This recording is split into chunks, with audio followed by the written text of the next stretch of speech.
Kalau dipahami seperti itu, semua itu menjadi gampang. Oh, ya sudah. Sekarang saya akan bangkit. Saya akan melakukan kebaikan walaupun saya tidak punya sedikit, terus melakukan kebaikan. Ternyata memberi pada saat kita tidak punya jauh lebih mulia daripada kita memberi saat kita sedang berkelebihan. Memberi saat kita berkelebihan biasa karena kita sedang berkelebihan. Tapi kita punya ngan sakit itu nak. Ada orang yang butuh dikasih sama orang lain. Percaya sama saya. Itu pemberian bukan untuk siapa-siapa kecuali untuk diri kita sendiri. Yuk sekarang kita yakini tidak ada pemberian buat orang lain. Karena semua pemberian adalah tabungan buat kita sendiri. Paham ya? Itu pembelajarannya ya. Lanjut ya. Dan untuk orang-orang yang tertutup, kafaro, disediakan minuman air yang panas dan azab yang pedih disebabkan ketertutupan mereka. Kita lihat ayat selanjutnya. Ini Quran surat Ali Imran, surat ketiga ayat 161. Tidak mungkin seorang nabi berkhianat dalam sebuah urusan. Barang siapa yang berkhianat dalam sebuah urusan, maka pada hari kebangkitan, kapan hari kebangkitan? Nah kita kalau mengartikan hari kebangkitan selalu saja nanti. Padahal siapa tahu kehidupan kita yang sekarang ini sudah hari kebangkitan bagi kita dari kehidupan yang sebelumnya. Kita tuh sudah bangkit lagi sekarang.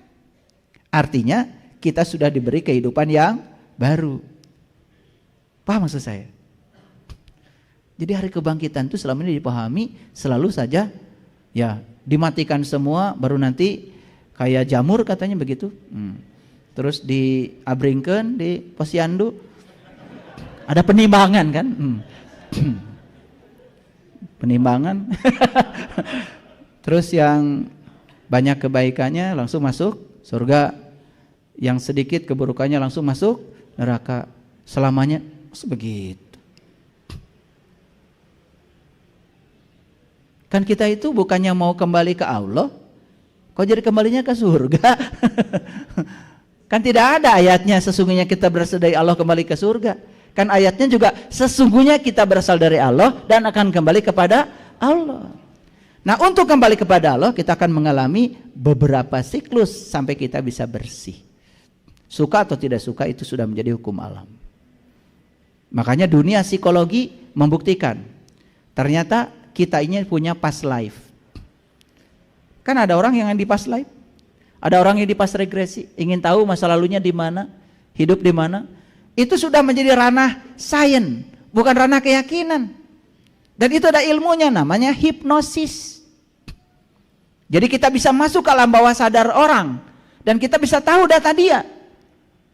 Karena alam bawah sadar itu disebut long term memory. Memori jangka panjang. Oleh karena itu maka jangan heran kalau hari ini ada orang yang baru lahir dia sudah bisa rumus matematika. Sudah bisa bahasa Inggris, sudah bisa melukis. Kan tidak mungkin itu kesadaran yang dibangun di kehidupan yang sekarang. Sekolah juga belum. Pasti itu bawaan dari kehidupan yang sebelumnya. Itu yang sering disebut dengan indigo. Dia punya kelebihan. Itu kesadarannya dibawa ke kehidupan yang sekarang. Dan itu anugerah yang sangat luar biasa. Lihat hadirin. Kalau titik awal kehidupan kita adalah kelahiran kita yang hari ini. Harusnya coba anak yang lahir di hari yang sama harusnya sifatnya sama. Waktu umur seminggu sifatnya sama. Waktu umur sebulan sifatnya sama. Waktu umur setahun sifatnya sama. Kenyataan lahir di hari yang sama, umur sebulan, 2 bulan karakternya sudah kelihatan berbeda. Ada yang dari kecil sudah mulai pelit. Ada dari kecil sudah mulai pengen menang sendiri. Ada dari kecil sudah mulai pemarah. Ada dari kecil sudah mulai pendendam. Ada dari kecil sudah mulai baperan. Ada dari kecil sudah mulai kelihatan karakter-karakter jahatnya. Kan harusnya kalau titik awal adalah kelahiran kita hari ini, semua kita sama. Buktinya tidak sama. Jadi kalau begitu titik awal kita bukan di situ. Jadi yang namanya hari kebangkitan bisa jadi sudah terjadi pada diri kita hari ini. Kita ini sudah dibangkitkan kembali di kehidupan yang sekarang. Untuk apa kita dibangkitkan? Coba. Untuk apa dibangkitkan? Bukankah kita dibangkitkan untuk melunasi utang? Betul? Kan kita dibangkitkan itu untuk melunasi hutang di alam hisab. Kapan alam hisab? Sekarang.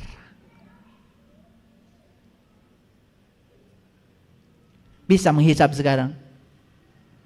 Kan itu kata ayat Iqra kitabaka kafa binafsika al-yauma 'alaika hasiba.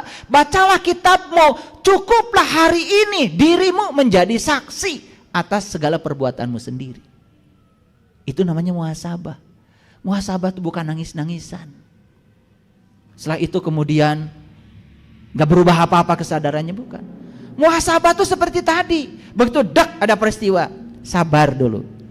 Jangan-jangan peristiwa yang terjadi pada saya itu karena saya yang mengundang. Tidak mungkin ini terjadi pada diri saya kalau bukan saya yang menariknya. Karena saya tidak mungkin tiba-tiba ketiban satu peristiwa secara kebetulan tanpa ada sangkut paut dengan diri saya. Saya yakin ini adalah bagian dari akibat yang harus saya pertanggungjawabkan dari sebab yang saya buat. Gampang menerimanya? Muhasabah bukan itu? Nah itu yang disebut dengan hari hisab. Terus kita menghisab diri, terus menghisab. Hari hisab itu sekarang oleh kita sendiri.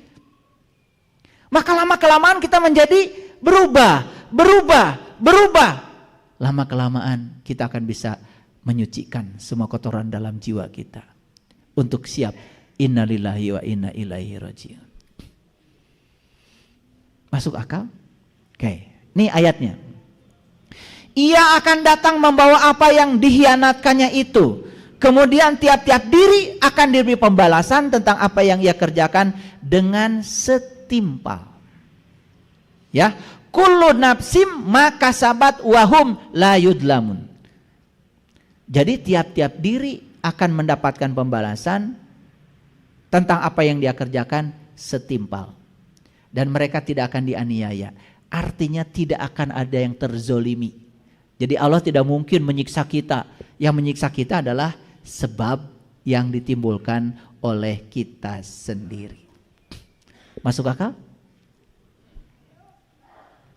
Anak saya yang pertama mau melahirkan. Itu tepat pada saat saya mau pergi ke Al-Aqsa. Saya mau pergi ke Yerusalem. Kemudian saya bilang sama cucu saya pegang perutnya. Tenang-tenang ya. Jangan sekarang dulu. Nih, kakek mau pergi dulu. Nanti ya pulang dari sana. Begitu saya ngomong gitu, mulusnya hilang. Begitu saya 10 hari pulang dari sana, nyampe Jakarta, anak saya telepon. Ayah sekarang udah mules, sekarang bener. Udah, kamu pergi aja ke rumah sakit. Saya suruh suaminya bawa ke rumah sakit. Di rumah sakit, mohon maaf, ketemu dokter pertama. Kata dokternya, wah ini sungsang, macam-macam pokoknya. Ini nggak bisa melahirkan normal, harus sesar. Telepon saya lagi, ya gini, nggak boleh. Pindah dokternya. Pindah ke rumah sakit yang lain. Saya nggak nyebut nama rumah sakitnya ya. Ke rumah sakit lain lah. Bahkan dokternya itu tidak sekeyakinan dengan saya. Tapi begitu masuk ke situ kata-katanya menenangkan. Tenang, Tuhan itu menciptakan bayi dalam rahim sudah disesuaikan dengan jalannya. Karena anak saya jadi tenang. Dalam perjalanan saya dari Jakarta ke sini, langsung saya ke rumah sakit. Anak saya sedang teriak-teriak, kesakitan.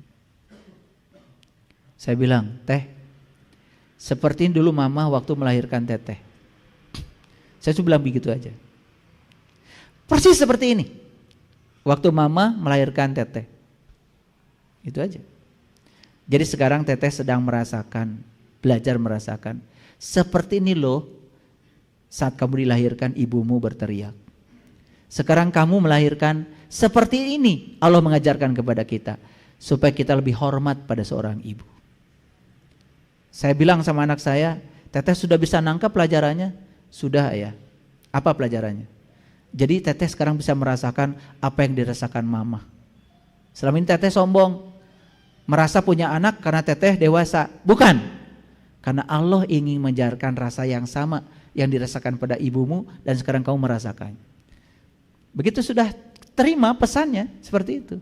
Di depan saya, beral aja keluar. Jadi cara Allah mengajarkan itu seperti itu. Cuman kita kan malah teriak-teriak gitu kan. Coba. Tidak mungkin peristiwa itu terjadi secara kebetulan tanpa ada sebabnya. Jadi semua di semesta ini adalah pelajaran. Jadi waktu saya bilang, Teteh sudah bisa menangkap pesannya Allah? Sudah ya, apa? Seperti ini, mama dulu melahirkan sakitnya. Ya, biar Teteh merasakan, supaya Teteh lebih hormat pada mama. Itu aja, langsung keluar. Bahkan saat keluar, dokternya belum siap. Untung saya siap. Paham maksud saya? Jadi ada yang buruk gak dalam hidup? Selagi-lagi yang buruk adalah nih, pikiran. Ya? Oke, lanjut dulu. Katakanlah, inginkah aku beritahukan kepada kamu, ini surat Al-Maidah, surat kelima ayat ke-60. Katakanlah, inginkah aku beritakan kepada kamu tentang orang-orang yang lebih buruk pembalasannya dari sisi Allah, yaitu orang-orang yang dikutuki dan dimurkai Allah. Di antara mereka ada yang dijadikan kera, ada yang dijadikan babi, karena mereka menyembah togut. Mereka itu lebih buruk tempatnya dan lebih tersesat dari jalan yang lurus. Ini ayat gak bisa dibantah. Gak bisa dibantah. Di hari kebangkitan dia bangkit lagi, tapi di hari kebangkitan itu tidak punya tubuh seperti ini lagi. Dan malah dia masuk ke tubuh yang lebih rendah. Di ayat ini, babi dan kera. Jadi sebetulnya hadirin, semua tubuh-tubuh yang rendah itu bisa jadi dulunya adalah ruh yang pernah tinggal dalam tubuh sini. Tapi karena tidak bisa memanfaatkan amanah Allah selama hidupnya, maka dia harus menanggung akibat dari situ. Masuklah ke tubuh yang lebih rendah lagi, dan dia akan bertahun-tahun di situ sampai selesai semua kotorannya. Cinta kasih Allah bukan itu. Kucing di rumah kita, meow, ya, meow, ya. Dulu saya di kasur itu. Sekarang hanya boleh di sini. Dulu saya kalau makan dagingnya, sekarang saya hanya dikasih cucuknya. Jangan-jangan itulah sebetulnya perjalanan seseorang untuk disucikan. Itu sebenarnya neraka tuh itu. Cuman kita nggak sadar. Makanya hadirin semuanya, tidak ada peluang untuk bertemu dengan jati diri kita kecuali saat kita punya tubuh yang sempurna ini. Ini kendaraan terhebat, ini kendaraan yang luar biasa yang disediakan semesta untuk mempertemukan jiwa dengan Dia. Hanya ketika punya tubuh ini kita bisa menemuinya. Makanya di Quran dikatakan, walaqad dara'na li jahannam katsiran minal jinni wal ins lahum qulub la yafqahuna biha walahum a'yunun la yubsiruna biha walahum adhanun la yasma'una biha ulaika kal an'am bal hum adall. Mereka yang punya kolbu tidak digunakan untuk melihat, mendengar dan memahami.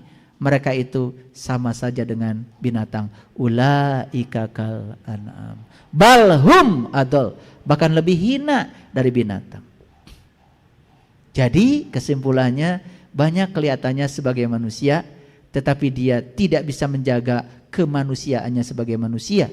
Malah justru dia dihuni oleh sifat kebinatangan dalam kemanusiaannya. Maka dia akan turun menjadi seperti ini. Maka di ayat ini dikatakan mereka akan menjadi kera atau babi. Bahkan di Quran surat Al-Baqarah 65 Allah mengatakan, barang siapa yang melanggar perjanjian dengan Allah, maka aku akan jadikan dia kera yang amat hina. Tahu kera? Kera? Masa nggak tahu? Itu hadirin. Jangan sampai kita di kehidupan yang akan datang malah justru jatuh untuk memenuhi tubuh-tubuh yang lebih rendah. Yuk, mumpung kita sedang menjadi manusia, kita pertahankan kewibawaan sebagai manusia. Gunakan potensi kita sebagai manusia untuk memanusiakan diri kita sebagai manusia. Paham sampai sini? Oke.